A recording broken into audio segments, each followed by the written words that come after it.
It's a new era for Arizona State women's basketball and sporks.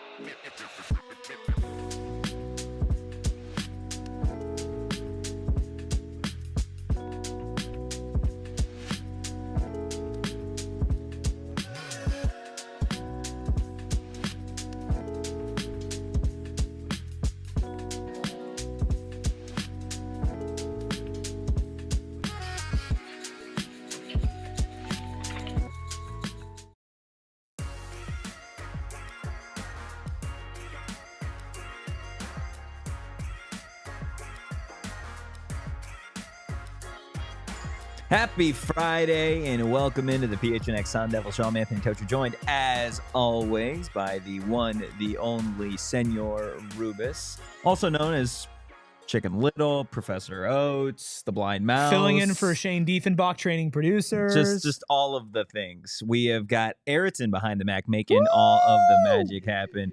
Guys, do us a Solo solid. debut. I know. I'm pumped. I'm pumped for it. Pumped for you guys to see all the content that we've got going on today. Make sure you hit that like button, you hit the subscribe button, and you drop a 5-star review wherever you get your podcast. Glenn in the chat saying, "Sup, just came to drop a like." Appreciate you hopping in here, Glenn. Hope you can catch the entire show maybe when you're off of work. Desert Come on, Stro Glenn, in the quit chat your saying, job. "Devils" with an exclamation point. Absolutely love to see it. Rubens, we got a lot to get into today. Yes, we Football, do. women's basketball, and it's Friday. You know what that means? Hot or not? With, Molly Miller. I mean, so the Diefenbach is gallivanting across Europe, or at least is on the way there now. We hope that he has a wonderful vacation. Yeah. But his final act as PHNX Sun Devils producer before going across the country was some wild hot or not topics. Definitely. some That interesting you're ones. definitely going to want to stay through our over 30-minute interview with Molly Miller. Probably one of my favorites that we've done. 100%. Especially that I've done since I've been on this show. And I'm very excited for people to hear about where her competitive edge comes from, the type of players that are going to be in the program, talking to Kenny recruiting a women's basketball player for her. Yeah. There's a ton of really cool stuff. But before we get there, a little defensive line help, huh? Oh, yeah. Some big additions for Kenny Dillingham and Arizona State. This came through the Twitter sphere last night. Arizona State adding Joshua Shanklin, the #1 JUCO edge rusher available in the transfer portal. Arizona State landing him. This kid, 6'4", 220 pounds, your prototypical edge rusher. Dude had 14.5 sacks last season at Foothill College. This kid was just a bully at the JUCO level. Again, 14.5 sacks. And for me, Erik, I think the majority of the offseason, and correct me if I'm wrong, I've said that I feel like the one part of this defense that I would like to see a little bit more of is just being able to actually bring down the quarterback. It's something that this team struggled with a little bit last year. Clayton Smith talked about it. They did a really good job of getting to the quarterback, but they struggled at times actually bringing him down. You're adding a guy in Shanklin in terms of size. He fits in terms of where he's going to be.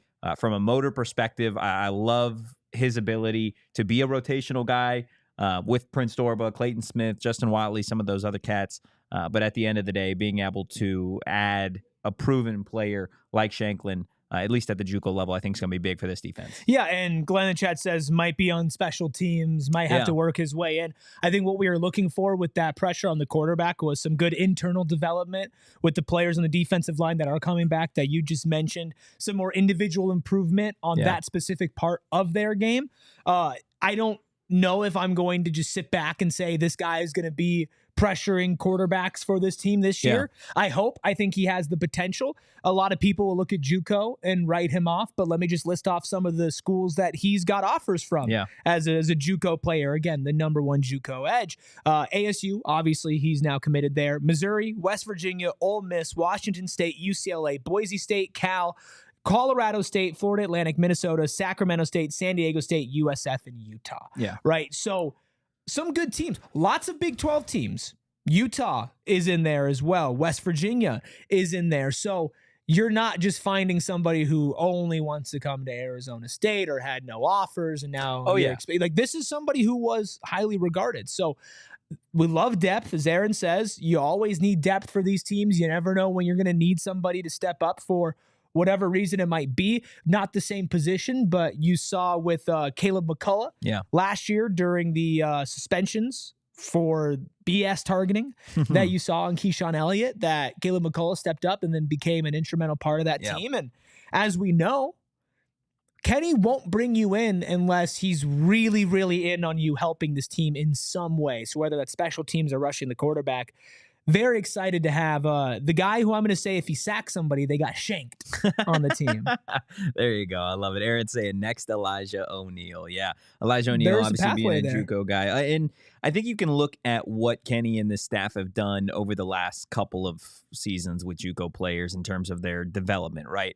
I think development is a big thing that you don't often hear, or I guess you don't see it a ton now in college football, right? Because players can simply transfer to another school. They can go get paid. They can do all these other things, which we agree with. But I think at the end of the day, to have a culture in place and a staff in place that does really, really care about the development of some of these players, right? Cam Scadaboo is a phenomenal example, again, coming from Sacramento State, a 0-star recruit, and then going on to be a third-round pick, a near Heisman finalist, just after 2 seasons at Arizona State. Elijah O'Neal continues to be one of the more improved player. It feels like practice over practice. Yeah. And the list kind of goes on and on. I mean, with even the JUCO from guys. smaller schools, even if it's not JUCO, like a Shamari Simmons and his jump from Austin P, right? Like Xavier Guillory, right, from Idaho State. Yeah. You're proving that, A, you can not just find and evaluate talent, but B, you can help players get the most out of themselves. And again, when you're going and you're pitching yourself to people, and you also think back to when they opened up practice to every D3 and D2 school and whatnot, like you are showing that not only are you in this for the development of the people and the players beyond what they can help Arizona State, but just about the sport in general. And I mean, not just the number 1 edge in JUCO, but number 5 player in JUCO. And you ever watch Last Chance U? I know you watch Last Chance U. Carry on. People will write off kids like this for whatever reason all the time. Yeah. And I just don't get it. But I think another reason to not write off any player like this isn't just the past success that Arizona State has seen with a guy like Elijah O'Neal or players from small schools like I just mentioned, or players that come in as a freshman and develop into starting caliber talent. But I think it's also like athletes nowadays are so much better on a baseline level than they were 10 years ago, and 10 years before that, and 10 years before that, and 10 years from now, they'll be better than they were today. Yeah. And there's the same number of roster spots available to these kids, which means kids are going to go to D2. Kids are going to go to JUCO. Kids are going to go to low D1 schools, right? Yeah. And maybe 10 years ago, this is somebody who would have gotten a shot on a Power 4, Power 5 roster. And maybe they have the talent to do that, but there's just too many high-level athletes. Yeah. So don't write off kids like this or anybody from a JUCO level, especially if you're a program like Arizona State that prides itself on its development. Yeah, I would agree. In terms of 24/7 Sports, their JUCO rating for them, they have them as a 3-star, a pretty high 3-star. By their standards, and borderline 4. And then you brought up some of the other schools that were in play down to the wire, right? A Missouri and Ole Miss, some SEC schools, right? Yeah. Just asking for obviously a guy in Shanklin that, like I said, dominated the JUCO level. And the really cool thing to see is, these guys take visits and they have meetings and they go to practices and all those things. But if you look at when Shanklin took these visits, not just to Arizona State, but to all of these schools, right? Washington State on April 16th, Ole Miss April 19th, and the list goes on. West Virginia, April 23rd, Missouri, April 25th, Arizona State, April 26th, right? So there's just a couple of days in between these visits for him, Arizona State being the final one that he had. And to be able to go from school to school to school to school and then have to make a decision and be like, you know what, my last visit left the biggest impact on me, because that's ultimately what it came down to, right? To go through all these schools, to have schools like an Ole Miss in the SEC asking for your services, to have schools like a Utah it just kind of goes to show that Arizona State isn't just like a program that we talk about, that other people talk about, of like, oh, look what they're doing, look what they're doing. It's like these players can go on 5 visits in a span of a week and a half, and they can see it after just that one visit that it's different from all those other schools. I think that's why I would always play for Arizona State to be patient. Like somebody mentioned in the chat earlier, you don't need to go out there and try to sell yourself anymore. Yeah. You being yourself sells yourself. Sells itself. And when you're the last school that people visit and you're seeing, yeah, you know what? Some of these schools on this list probably have better facilities than ASU. Honestly. And that's something that ASU is working on, having a practice facility that's attached to the stadium. Things that you have to improve on as a program. Yeah. And they know that. And they've been well aware of it, right? They have awesome facilities, but like SEC facilities. Yeah. Ole Miss has some ridiculous facilities. Right. And as a JUCO player who's obviously coming from a place that doesn't have that, or a high school player in a different situation, you're going to see that. You're going to be impressed. But when you come to Arizona State last, you're not even thinking about the facilities. Oh, those are nice. But what about the people? And when they reel you in with the people and with you feeling like you're at home, which we've heard from Cam Scadaboo to Sam Levitt to everybody in between, has been like, man, I really feel like I'm at home here. And that's the last thing that you sit on, and you didn't feel that way anywhere else. That's a hook, line, and sinker. Whereas in the opposite, you still have a chance, obviously, if you're the first school, because now they're going to be comparing the other schools and their feelings to you. But that feeling kind of wears off as you visit this school and this school and this school and this school, right? So I think Arizona State being last kind of gives it this unique perspective of, you've seen everybody else. Let's show you how different we are. Yeah, that's 100% fair. And Chris Cartman had tweeted this out the other night after speaking with Joshua Shanklin, just saying, quote, "I chose Arizona State because the coaches were welcoming. They're all about development and bringing the best out of you." And for a JUCO guy, I think that's, again, like something that's different than getting a traditional 4-star or high 3-star, getting them near your school and then developing them there. Right. This is a JUCO kid that had to take a different route, that had to go to a lower level school in a lower level league and try and cut his path there. And now he did that. And now he's like, okay, I'm at a Division I school now. I'm at a championship level school in Arizona State, coming off a Big 12 championship. How can I go even further? How can I take what I did at this JUCO level at Foothill College to the next level? And I think that, again, kind of shows on why he chose Arizona State over some of those other schools that maybe do have like a bigger brand, right? Like an Ole Miss or a Mizzou, that type of stuff. Well, also, this is not his last year of college. No, he still has a lot of eligibility 3 years left. of eligibility left. I also think that's something that when you're selling yourself as Arizona State and you see people who are basically signing on and being here for multiple years and then becoming a starter, right? And you're looking at these SEC programs and other schools that they can't control it usually, but the way that college football is, it is a rotating door. Yeah. Right? With here, look at all of the starters. Obviously last year, man, so many people changed in and out, a crazy transfer portal, situation, and they were successful. All of your starters on defense are back if they didn't get drafted, and the players that are stepping in for the players that left were already here. Yeah. And then on offense, obviously you lose Cam Scadaboo. You replace partially with Kanye Udoh in the transfer portal. You've got a couple more transfer additions on the offensive end. But you look at this, a majority of this team, and there's continuity there. There's continuity at the coaching staff, from head coach to assistant coaches to special teams coaches. There's continuity all around.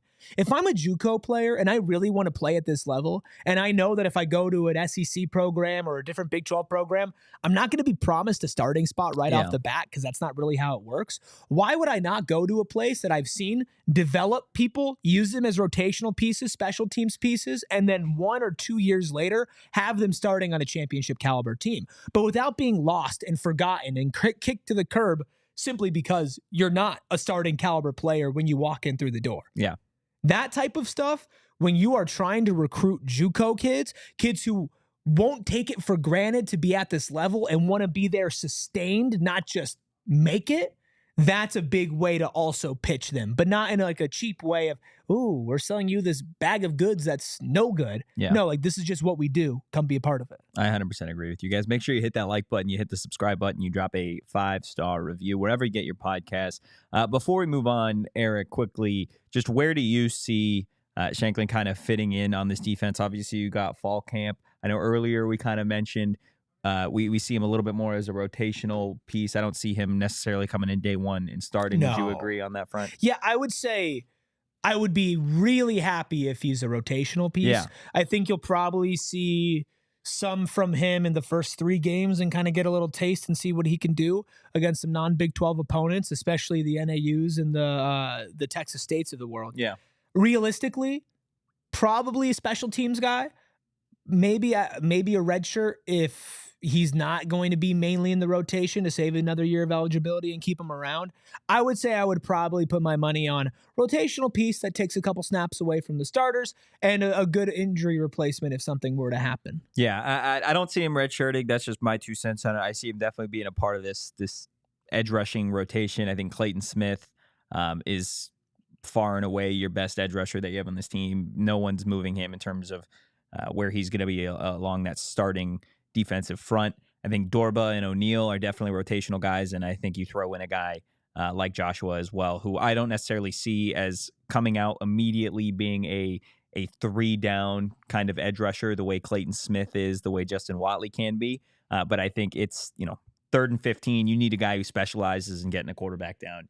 I see them certainly throwing him in there. So I think you're going to see probably a healthy rotation of those edge rushers, and I think Shanklin definitely fits in at least early on in that defense. I hope so. Yeah. I mean, I think best case scenario is that he's that guy that you're mentioning this year, and then next year going into it, you're banking on him to become a starter at a Power 4 level. So there's definitely a path there. I think the beauty in it is, I know that we are talking about wanting more from that position group, but not necessarily sitting here saying you need another player. Yeah, no, I think you just need more sacks. And I think you can get that from everybody besides him. And I'm not saying that to diminish him, but what I'm saying is he's not going to come in here and be asked to be the savior. No, right? He's not going to come in here and be a necessity for him to have immediate production to have a spot here. Yeah. Right. Like there's chances and room for you to grow and to be a good player without having this pressure of stepping in for defending champions trying to go back to back.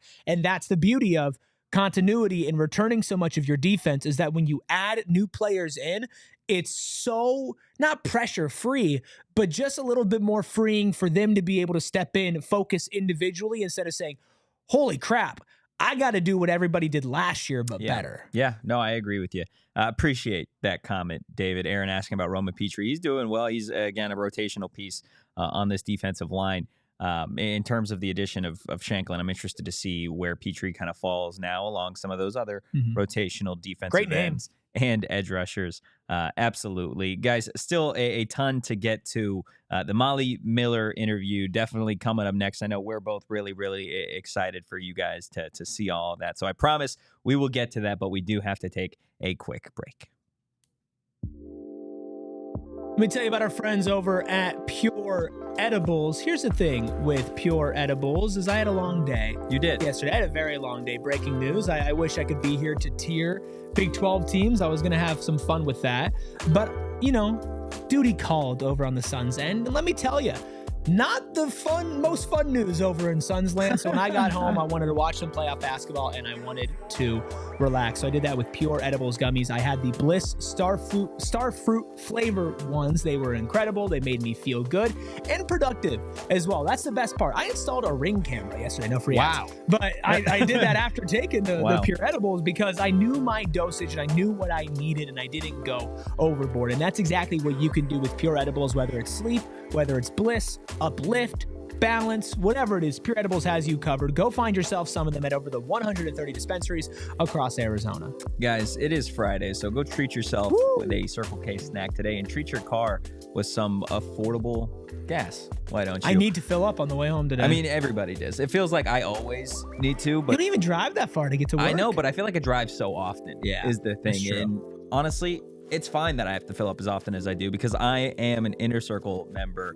Shout out Circle K, which means I save money literally every single time I fill up my tank. You do the same, dude? Senor Rubis? Every time. Look, it is so easy to become an Inner Circle member. All you got to do, go to the App Store, download the app, enter your email and phone number, and literally, guys, that's all you got to do. Next time you pull up to the pump, enter your phone number, and you guys are going to be an Inner Circle member, which means you can start saving money on gas. Not to mention, Circle K is always having deals on snacks and drinks and so much more. Make sure you join Inner Circle for free by downloading the Circle K app today. Terms and conditions apply at participating locations. Visit CircleK.com for details. I'm really pumped to show people this interview. I am too. I think ever since we recorded it and we talked to her afterwards and whatnot, and everything is just like, okay, you already felt good about where Arizona State women's basketball was. It was a home run hire. Absolutely, Yeah. right? Just on paper. Yeah. Right? On paper. And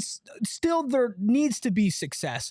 But when you talked to Kenny, when you first met Kenny, or when you talked to Greg Powers, right, when he's revamping the hockey program, or JJ Van Neal in his first season under ASU women's volleyball, when they had that success story, there are certain notes that you pick up from people that you're like, oh, that's why you're good at what you do. Yeah. And there were a lot of moments in these, 30+ minute interviews, rare to come by these days, especially like for high profile people. There were so many different moments where you're like, okay, all the success, all the reasons why people, including us, were celebrating this hire, that makes sense. Yeah, no, 100%. And I think, again, we'll talk a little bit more after you guys get the chance to see the actual interview.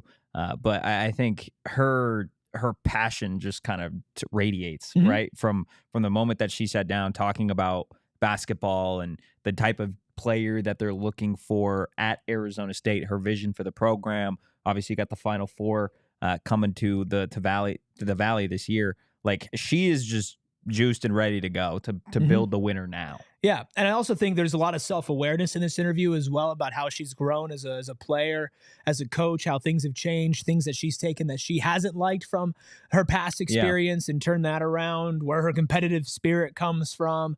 I feel like you really got a look inside her brain, and why, when you see those videos of her celebrating with the GCU fans and the GCU team, and it's like, why do they care so much? Yeah. Why is there really a connection there? And I think you'll be able to tell over the next 30-ish minutes. I 100% agree. So without further ado, guys, here is your new Arizona State women's basketball coach, Molly Miller.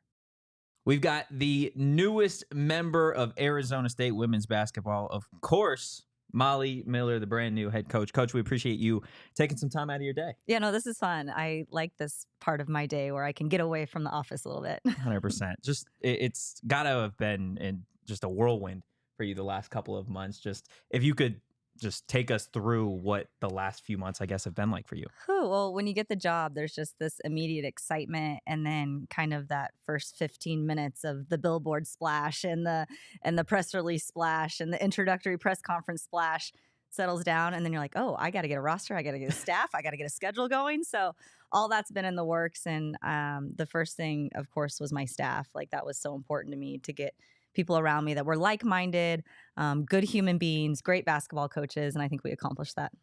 So we've seen, obviously, when you had all your success at GCU and then you were moving on, that a lot of schools were wanting the services of Molly Miller. What was it about Arizona State that drew you here?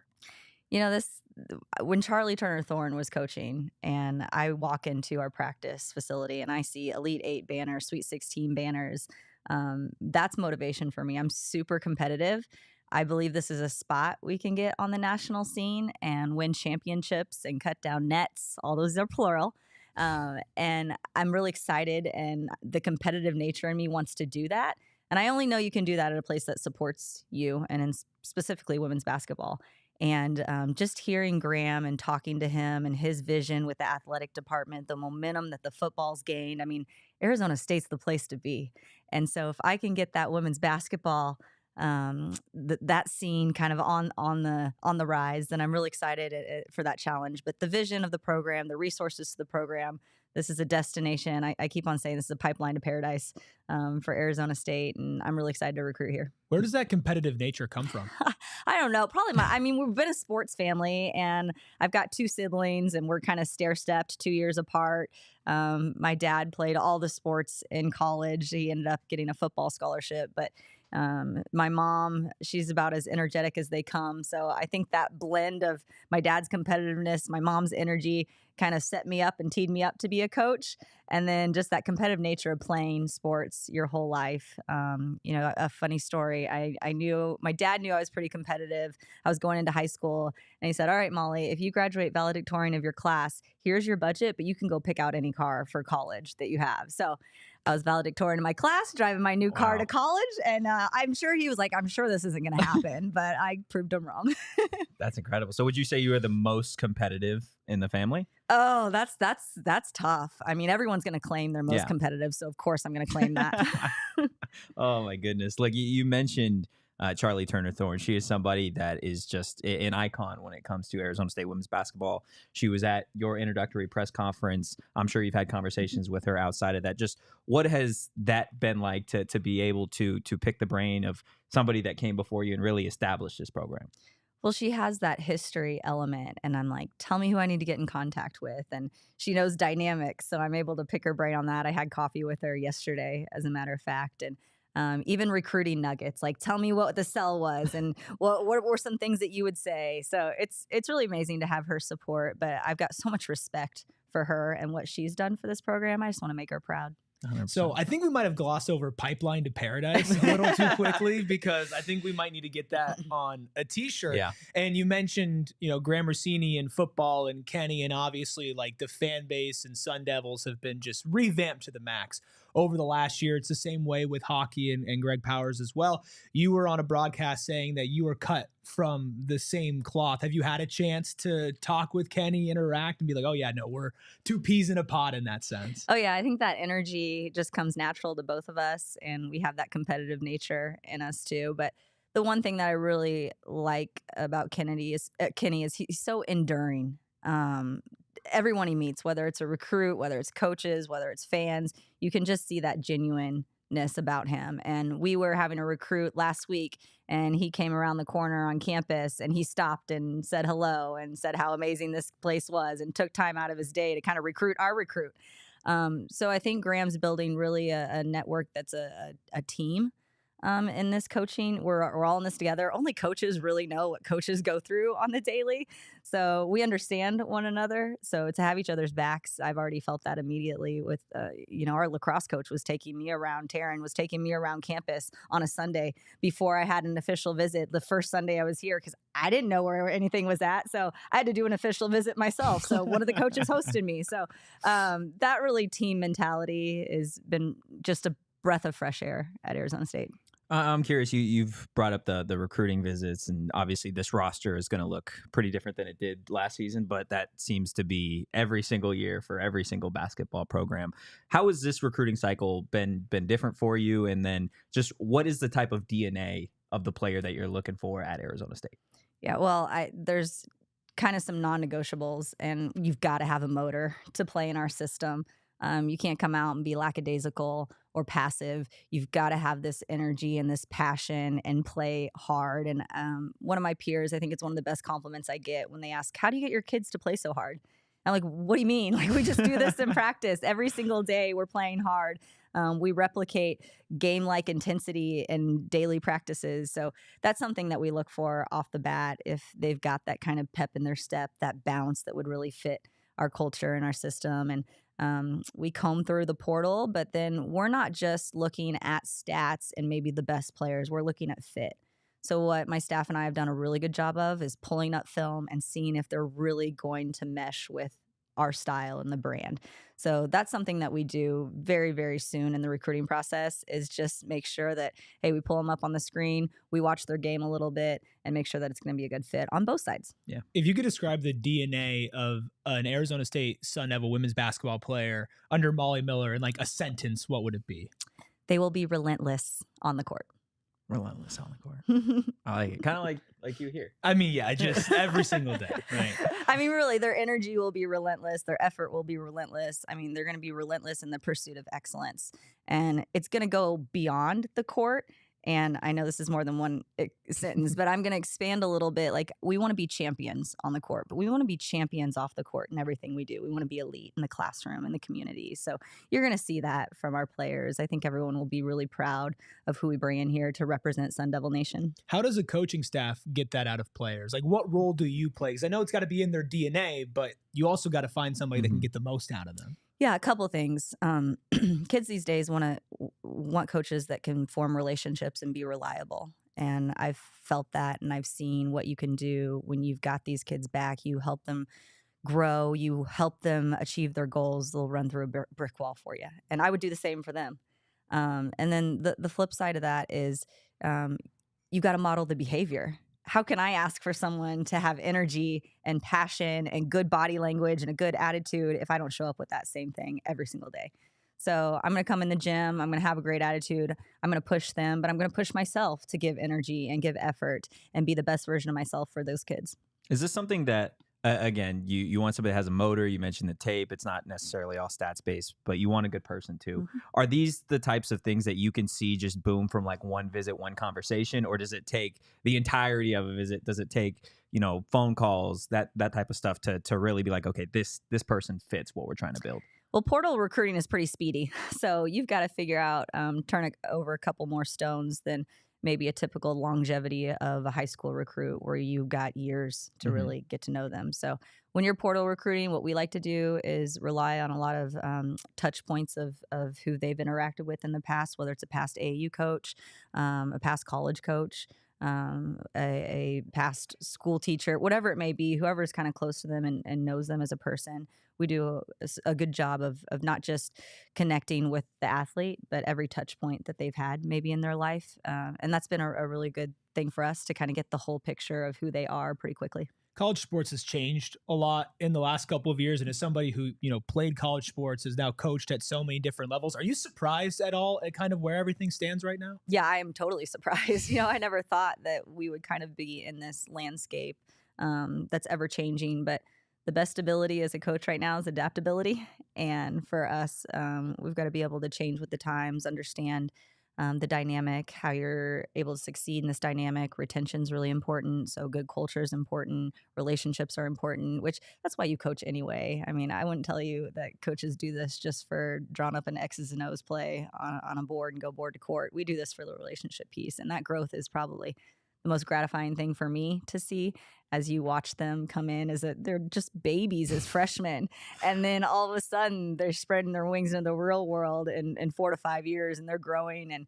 And that maturity level, that experience, that growth is for a coach. That is the most fun thing to see. And so a lot's changed, but that hasn't for me, that relationship piece. What do you feel like you've grown as like the most over your time as a coach and through these so many changing parts in the NCAA? That's a good question. I think I became I've said this before, I became a better coach when I became a mom. And I think I was more like hardcore and all business like in my early days of coaching. I had a competitive nature. But now like I can reflect, like if they are my daughters, they're my basketball daughters.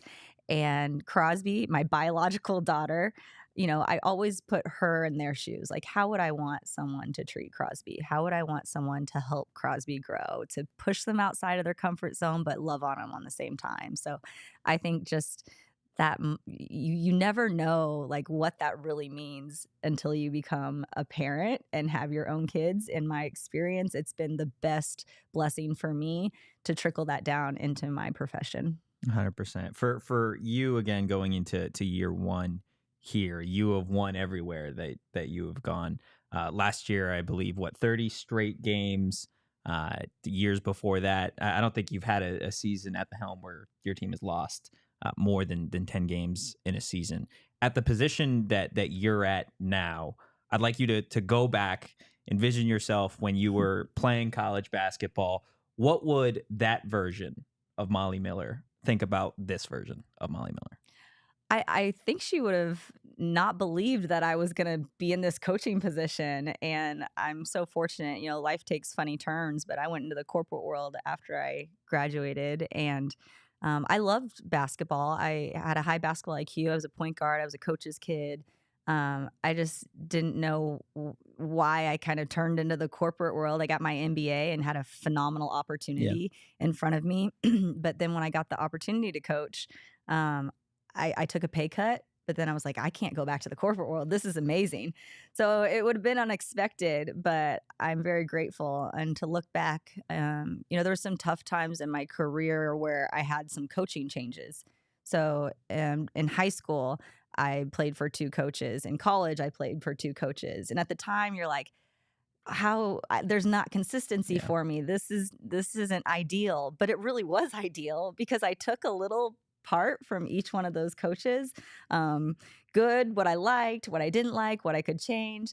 And that's helped me become the coach I am today. So, even those things that you think are bad luck can really make a positive impact on your future. And I've had that experience. What's something you didn't like from some of the coaches you've had? You don't have to name names, but what's one thing you're like, oh yeah, I'm not going to do that? Long practices. When I was going on hour 4, which thank goodness there's some rules. I'm like, okay, as a player, you've lost me at hour 2.5, so our practices are very efficient.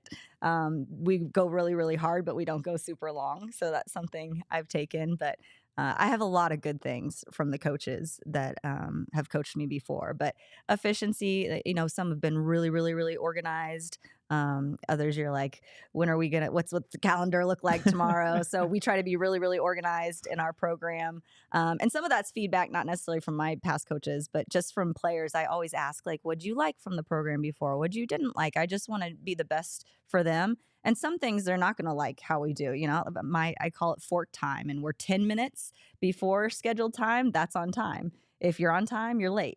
So I'm sure some of them kind of roll their eyes when practice, starts at 1, but we expect you to roll in at 12:50, start getting yourself ready. But I think those things are life lessons too that they might not like in the time, but further later in life, they'll appreciate it. 100%. Like I want to quickly go back to you after college. You said you went into the corporate world, 4 years as a marketing director for Springfield Neurological and Spine Institute. What would you say you took away from that job or your time in that job that has made you a better basketball coach? Hey, if I can manage the egos of 12 neurosurgeons, I think I can manage a group of basketball players. No, they were great humans. They were awesome. I really, really enjoyed my time, but I had to juggle a lot. I'm juggling a lot right now. I had to do marketing. I had to do PR, reconcile a budget, figure out how to get them as a team and a brand to work together. So it really did trickle down, and I think it helped me for what I'm doing now. So when I asked about what you've learned over the years, I think also over the years with women's basketball, we've seen this, rightfully so, just boom, especially over the last 5, especially in college women's basketball, and now that carrying over to the W. What does that mean to you personally as somebody who's dedicated so much of their life to this game to see it finally get closer to the stage that it deserves? Yeah, I mean, it's a great brand. I mean, the way we share the ball, I just think that the women's game is so fun to watch. And now you have players that are staying at the collegiate level for a longer period of time, which I think is a little different from the men's game. They'll declare for the draft 2 years after they're in college, 3 years. So I think fans can really find athletes that they really want to cheer for and root for and get behind, and they can see that growth through college. And I think that's helped the growth of our game. And I think that's a really, really been special. You look at Caitlin Clark and now how Iowa, where she took them, and Juju Watkins, and some of those names, Paige Beckers, that's really spotlighted the women's game, but then it's opened up opportunities for others to kind of do that same thing. And I just think that trickle down effect has really been able to help the fan engagement with women's basketball. Is there anybody whose game that you watched you're like, I kind of played like them? Just name any 5'6" scrappy point guard who likes to play defense, and that would be me. Oh man! On the same token of the growth of the sport, obviously the women's Final Four in the Valley here this year. Just what do you think that can do to continue that growth and really just elevate how the community appreciates women's basketball? I mean, this is a great sports city. And so if we can kind of rally around when it's here, the women's game, make it the most attended Final Four, put a lot of like the marketing behind it. There's so many platforms here in Phoenix in terms of reporting and marketing and journalism. And if we can find those stories, that's, I think, what the fans like in women's basketball is kind of those heartstring stories with players, with teams. And I think it's a great opportunity for Arizona State as kind of one of those host schools to be involved, put a spotlight on what we're doing. And so I'm so excited to be a part of that. And I told her I'm willing and able to go anywhere, do anything, do any sort of promotions. Like, I think we can blow this thing up next year, and it's going to be really exciting. Be involved as in yeah, in the Final Four? That's the goal. If it comes year one, I'm not going to complain. I love it. I love it. Look, again, we mentioned kind of off the top, you are still relatively new to the Arizona State community. So something that we like to do, stray off the beaten path just a little bit, ask some more out there questions. And I'm going to start with a totally random one that Shane over here has asked for as long as I have been on this show for 3+ years. We've asked Kenny, we've asked Bobby, we've asked everybody. What do you think is the largest animal that you could kill with a sword? With a sword? With a sword. I mean,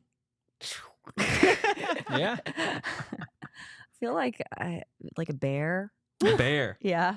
Wow. That might be the most confident answer of anybody. Hold on. What type of bear?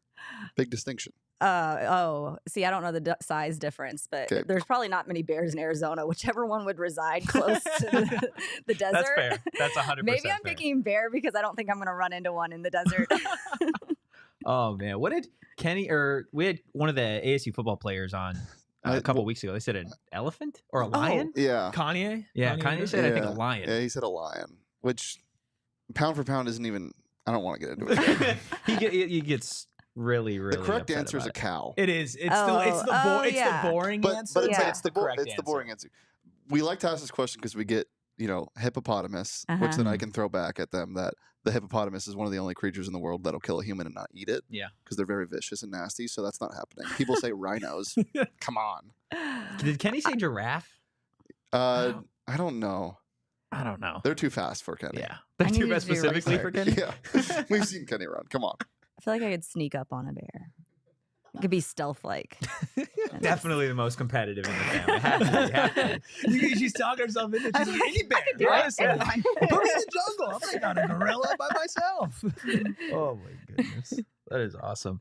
Look, another big thing that we have had the opportunity to ask a bunch of different coaches. We always get just random answers. Like we found out Bobby Hurley doesn't eat at all on game days. So I'm curious, as a former player, as a current coach, do you have any pregame rituals that you have, or are you superstitious in any certain way? No, I have the best assistants, and usually one of them will show up with a chai tea latte. That's my go-to. I don't drink coffee. Like, this stuff runs through my veins naturally. But I do like a chai tea. So usually that's a nice comfort drink for me in the morning game day. But I try to be very just calm, so save my energy for the game. And I'll watch some game film. I'll go over scout, make sure I know all the prep in my mind. Then I'll take a moment to myself, and sit kind of in meditation, prayer, and read my Bible. And then it's go time. Same way as a player, or has that evolved over time? It's definitely evolved. I've evolved a lot in just my faith and my understanding of, a bigger purpose and servanthood. And I think you naturally do that when you get older. And I am in this place of servant mentality in my life. And I don't know if I could have said that at 18 years old. You're like, I'm going to lock him up. Yeah. I'm getting into it. I can't calm down the entire day. Yeah. Oh my goodness, I love it. You brought up the chai tea latte, and that kind of fits perfectly into the next question we have. We want to do a start bench cut with you. Oh, okay. Really quick. So start bench cut, chai tea latte, basketball, and air conditioning. Okay, I've got to start with basketball. I'm going to have to. Am I in Arizona with the air conditioning Yeah. question? Then I have to bench AC and I have to cut the chai because I don't need the caffeine. Wow. And it's a pleasure. It's a guilty pleasure. So air conditioning and basketball is a necessity. That's fair. That's 100% Basketball without the air conditioning. Talk about brutal practices. No. It's a 15-minute one. Yes, Especially those 4-hour ones that you were talking about earlier. That would be tough. That would be tough. I do want to get to hot or not. So kind of explained it a little bit earlier. Just 3 really, really random topics from Shane here, who is the best at just throwing randomness at a wall and seeing if it sticks. So Shane, what do we got? It doesn't have to stick. You're right. It doesn't have to. No. It just has to be. I thrown. actually prefer that it doesn't stick. Okay. Sometimes it can go through the wall. Okay. First topic, something that's kind of taken over food reviewers: tinned fish. Hot or not? Tinned fish? Yeah, like tinned Like you opened anchovies, but like thing that you ran around the office trying to get people to eat like 2 weeks ago. well, we did eat them here. I did. Has that taken over? Yeah. I feel like that might be like a your TikTok It's feed gotten a kind little of pop. thing. No, it's great. It's fantastic. Tinned fish. So before we do this, before we Gotta just- preface it. Disclaimer for the tinned fish. no, just before we shoot it down immediately, like don't think anchovies and sardines because those are like the more Nasty. like not nasty. No, I heard invasive sardines is like the best brain food out there. Yeah, So yeah, we have yeah. to include that. Yeah, Because that's yeah. probably the only one I would eat just to Okay. think it would make me But smarter. recently, from an unnamed no free ads small grocery store that everyone goes to, they have started selling tinned fish, and I got calamari and olive oil. Unbelievable. Had it last night. So tinned fish, hot or not? take that with what you will. With all that in mind, I'm gonna say not hot. It's not something that I crave, or the brain food is fine. I'll find a different brain food. I'll eat some sort of other superfood. Give me some spinach and kale or something. Clearly, tinned you fish. need more. Yeah. Maybe if I were to eat some of the tinned fish, I'd be more open to the idea of tinned fish. But no, I'm good on that. Yeah, I'm gonna say not hot on the tinned fish. If I'm gonna eat fish, it's sushi. Like I'm fine with sushi. We could do just regular salmon, tuna, whatever. But you put it in a can, it's got all the juices. It's not in the can. Tin. My bad. It's in a tin. Yeah, I just can't. I can't get on board with Yeah, that. 3 for 3, not hot. But there is a window there where you can convince me if you have me try the olive oil caviar. Calamari. Calamari. I'm not that fancy. Next time we'll just get an array of tinned fish and we'll do a taste test of If you were tinned here fish. 2 weeks ago, we did a taste test throughout all of the office. Most people said, not too bad. Leah in there was gagging before she even tried it, and then she was like, it's not that bad. What do you like? Like the taste is good? No, dude, I like Well, the... I don't know. Yes. She said like the brain food part of it. Like yes, it tastes great. And you Great. know what else? You Here know we what else? go. You know what else they started doing? Oh no. The marketability of it. Who's the, they? Big Fish? Big Tin. Big Big fish. tin. Big tins. They've started to market the tins, and they're really cool looking. Let it happen. It's very trendy right now. Okay. All right. We heard it here first. Yeah. I did. Don't come crawling back to me when you want to do some tinned fish thing and Okay. on the podcast. Yeah. Next topic, sporks. I don't know. Sporks. I don't even get sporks. I Yeah, mean, come on. totally. Is Yeah. this even a real Efficiency. question? Yeah, it's the I best feel of like both we worlds. underuse sporks. Mhm. Yeah, I wish I saw more like non-plastic sporks. Okay, what about sporks? Like that's all you get in the pack of like plastic. That's fine. Okay. Yeah, I think that's fine. Is there I'm- like a spork with like a serrated edge? It's like a knife too. Spork. A spork knife. Spork. Because that would be like all-time No, levels of it's efficiency. spork, but there's an N after the K that's silent. I love a Okay. good 2 for 1. We Yeah. do. Mine's like you gotta, 50 seconds on the clock, 2 for 1. You get 2 shots and they get 1, but 2 for 1 spork. I like it. Yeah, that's 2 for 1. It's a That's good. like you're It's a a basketball two-way- coach I know, 'cause my you took basketball sport one. and put it It's into a 2 for it's 1 a with two-way 50 seconds player. left on the It's a clock. two-way player. It's a great end of game tool. Yes, Mm. there you go. Okay, is a spork like a 3-and-D player? Is it a guard? Ooh. Yeah, No, it's positionless. Yeah, Multi-tool. Yeah, Mm. yeah. I like Alyssa it. Thomas thing. Mm, okay. Last one, horror movies. I don't know. Nope. I can go on this one. Definitely no. Is there like a horror movie that like comes to mind? I don't watch them, that so cemented no, that? I don't watch them. You've never watched a horror No, movie? The Sixth Sense got me. That was the biggest horror movie that I've seen. So no, Oh, I will man. jump out of my seat, and I don't like feeling that. Who wants to feel that all the on My edge? wife, absolutely. She gets upset at me because we watch things other than horror movies. I've grown on them. I think if there's like a good story in it, not just like get scared to get scared. Like the ones that are like the whole purpose of this is just to throw out jump scares. I'm out. But on like that. Sinners that just came out. I haven't watched Sinners. I want to. Ooh. Like good storytelling horror movies, hot. Horror movies that are just cheap jump scares, not. I just hate the jump scare feeling. Yeah. I don't like it. So not. I'm gonna say not. Okay. Hot. So since we were a little less divisive on these, Since we're on the same team here. I'll throw in one more. Okay. Like Sports. analytic culture in sports. Ooh. Interested to hear your take. Yeah. I'm a touch and feel person, but I also like the analytics. So, Have you feel like we've gone too far in one direction? yeah, maybe a little bit. And I think you can ruin some confidence too. But what did I just say at the beginning of the show? What drives me is like a motor. Like, how do you really look at the analytics and look at the motor and the energy and the work and the time put in outside the required hours? Like, I think all that has to play in. So, maybe a tweener, but I think I'm more of a feel person. Rubus? It's tough because the tweener thing is the correct take. Where like, especially if somebody who like covers sports and like covers basketball specifically, where we've gone so far into it, anybody who completely ignores them, I'm like, eh. And anybody who's just like, no, I've watched that person, but this is what the numbers say. And the numbers say something different. I'm gonna say hot because you can take parts of it and put it into your perspective and have better takes. So I'd rather have some analytics there than just watching, but it can go way too far in the other direction. I'm torn here. I want to say not hot. I'm like a big like You just love You're ball. a big run the damn ball guy. yeah, Like, like let's go. I'm like it's a gut feeling type of thing. Like and yeah, for football's sake, it's 4th and 1. Analytics tell you something. Like if your guys are playing well, if you're seeing the field well, if they are, like just run it, go. Like let's do it. Like I'm here for that. I think I'm kind of with you. Like analytic culture, I feel like sometimes has gotten like too far of like we're missing maybe not the point, but the mark just a little bit. So I like what we have a Sun show here, and my co-host Steven goes, I watch the game and then I have my eye test, and then I'll go and I'll look at the numbers to see if what I'm seeing can be backed up in that way too. But not the other way around, where I'm going and looking at the box scores and the analytics and the numbers, and then I'm going to watch. Like I just feel like the process has to be there. Yeah, 100%. Well, and you kind of brought that up too when we were talking about like the transfer portal and the recruiting, and like there's so much that goes into it, but it's so far beyond just like a box score, right? It doesn't ever tell the full story. Yeah, totally. You have to have both to be successful, I think is what we're all getting at here. Way to bring it home. So Molly, hot or not?